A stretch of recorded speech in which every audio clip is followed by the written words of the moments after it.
and then he needs to leave. And then Doobie will come up and then be available for one-on-ones after. So thanks very much for coming, and sorry about the short notice. Yeah, I'll be short. We're very happy, obviously. Big commitment from the organization, starting from the ownership and the president of hockey operations, John Davidson, who's here as well. I think this is a great example of the type of commitment that they have for winning, and this is a well-earned contract for a player who's been in this league for many years and has played on a high level for many of those years, and is a leader on our team, and a guy that plays at his best when it counts the most, as we all saw in the playoffs. So we're very happy to have Brandon Dubinsky sign for a 6-year extension, and if you have questions, I'd be happy to answer them. Jarmo, can you touched on it just there, but his performance in the playoffs, did that push it over the top for you in terms of this is a guy you want to commit and add to the foundation here for many years? Well, he was a player throughout the year that we'd considered that going into the last year of his contract and before heading into UFA years or UFA status, that we'd want to extend him. He was a player that we'd recognized as one of our core players and leaders on our team even before that. But obviously, when you see a performance like he had in the playoffs, where he was night after night one of the best players on the ice against an elite team in this league, and against some of the best players in the world, and he was able to eliminate the production of Sidney Crosby and play well on both sides of the puck, defensively and offensively in that series. So obviously that had something to do with it too, but it wasn't just the playoff series. We evaluate every game as we evaluate everything that we do here every day. So he's a big part of our future. Jarmo, is this perhaps a prequel to naming Doobie a team captain? I mean, you've got him locked up now longer than any other Blue Jackets player. We had the over and under at 2 questions. I think Josh won the bet. He said 2. It's going to be the question number 2. We'll have a separate conference, press conference, whenever we name a captain. We did well last year without one. We did well the year before we had one, and I've said to the players, and I've said it to everybody, that I think once we're going to name the captain, it's going to become obvious who it is. Somebody's going to rise from the team, and everybody's going to look at him and say, that's the obvious choice, and that's the day we're going to name a captain. Sorry if you lost that. I usually lose most of my bets. Jarmo, how much does this have to do with his on-ice performance and also off-ice, in the locker room, being a leader, being in the community? How much did that play into Brandon's re-signing? Those are all positives. Obviously, they factor into our decision-making, but I'd still have to say that 95% of it is on the ice, and that's where the best leadership starts from too, is how you play. And I think that's where Brandon is the best example on our team with his performance on the ice, and that's the best way he leads our team is the way he leads on the ice, and that's important, and that's what we want from our leadership group, our core players. That first and foremost, they lead on the ice with their performance, and then after that, it's easier to do the other stuff off the ice. Jarmo, you've been here about 1.5 years now. Brandon's a player you obviously would have been familiar with from afar before you got here. What have you learned up close? When you're around a player every day, you see things that maybe you don't know from afar. What have you seen up close from him? Well, I watched him since he was in Portland and with the Winterhawks, and so I've seen him quite a bit, and he's come a long way, obviously, but the drive and determination, I think, are the biggest attributes that I see in his game, the passion for the game and the competitiveness and the battle level that he brings into the when the games elevate in intensity. That's the playoffs games, and that's the type of identity we want as a team. He's a Blue Jacket. He plays like we want every Blue Jacket to play, and that's probably the skill set and all that. I keep talking about it, that everybody can see the skill set he has. He has lots of skills, and he can play in different situations, whether it's power play or shorthanded situations, and is strong on the puck. And I could analyze different areas of his hockey skills, but I think that the character, how to play the game, and the intensity level and the battle level that he has, those are the biggest things that I've seen up close that I might have not known as well from little distance. Obviously, Jarmo Johansson still is looming out there, but now that you've got this done, outside of the Joey deal, how much longer is your to-do list for this offseason? Well, I don't think it never really ends. There's always something new that comes up, and that's the way it is, and that's the way it should be. We're always looking for ways to improve, and every day is an opportunity to do something to improve. So that's the way we look at it, and we'll keep doing it day by day. Anyone else for Jarmo? Thank you. Thanks. Perfect. We have plenty of time. Oh, thank you. How are you all today? Thank you for coming.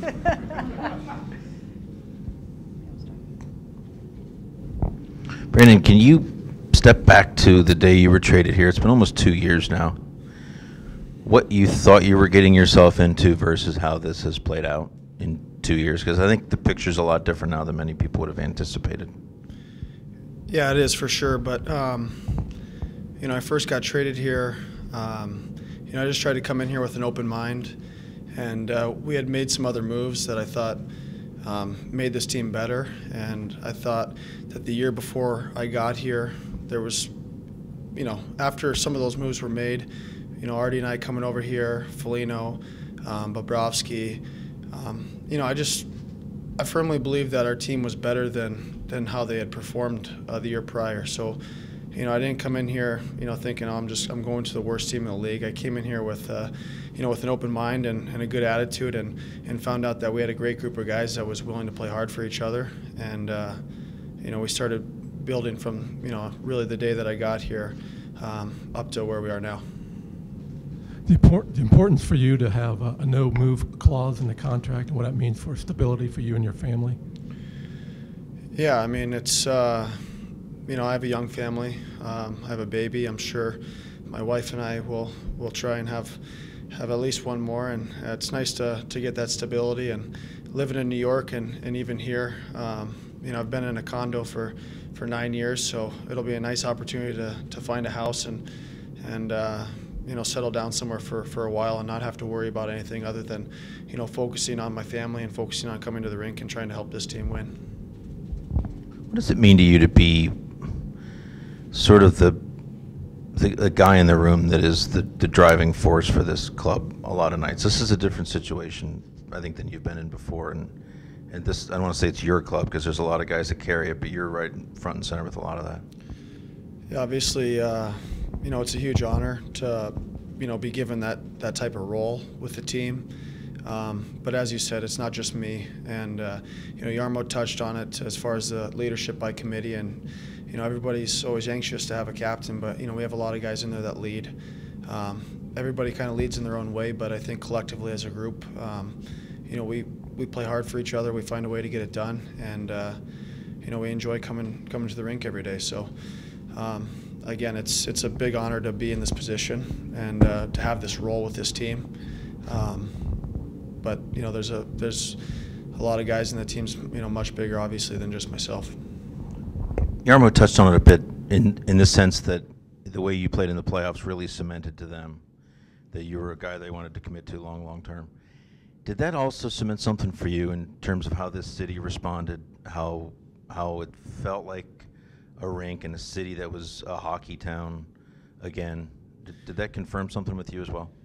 Yeah, I mean, I've always enjoyed my time since I've been here. Columbus has been great to me. The fans have been great. The city's great. I enjoy, other aspects away from the rink about Columbus, whether it's the golf here in the summertime or, the restaurants and just, the simplicity of life here. Those all played a factor, but, the biggest factor was obviously the hockey.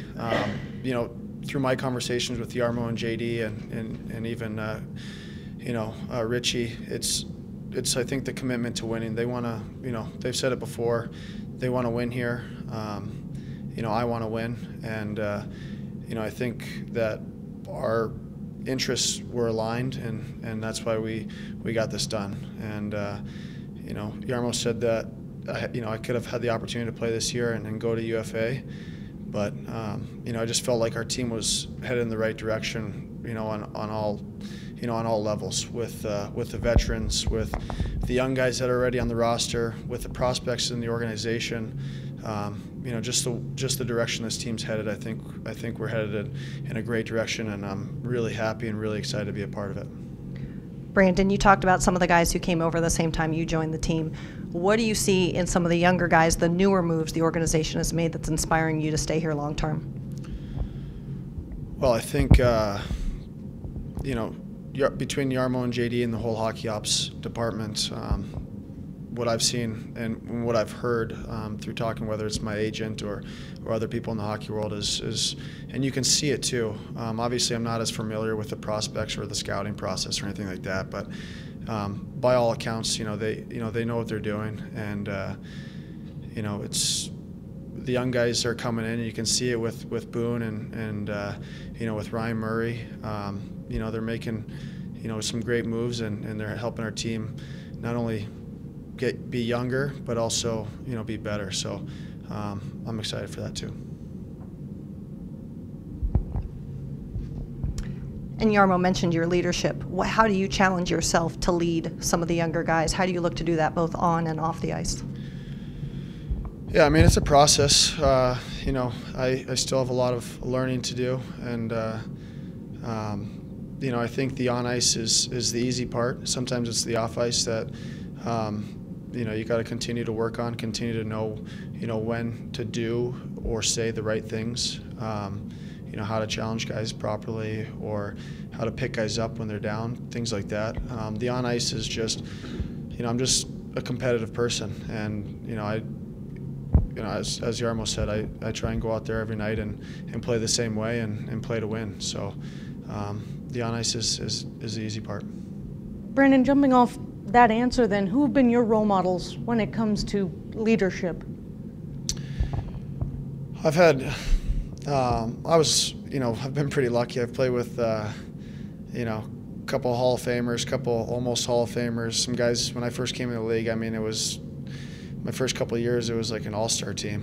And, so whether it was Jaromir Jagr's work ethic, a guy was, you kind of gather from him when, it's the end of the season and you're about to go into the playoffs, and he pulls you aside as a, 21-year-old and says that, we're going to start riding the bike, harder after practice. And you kind of look at him like, well, we've gone through a full season already.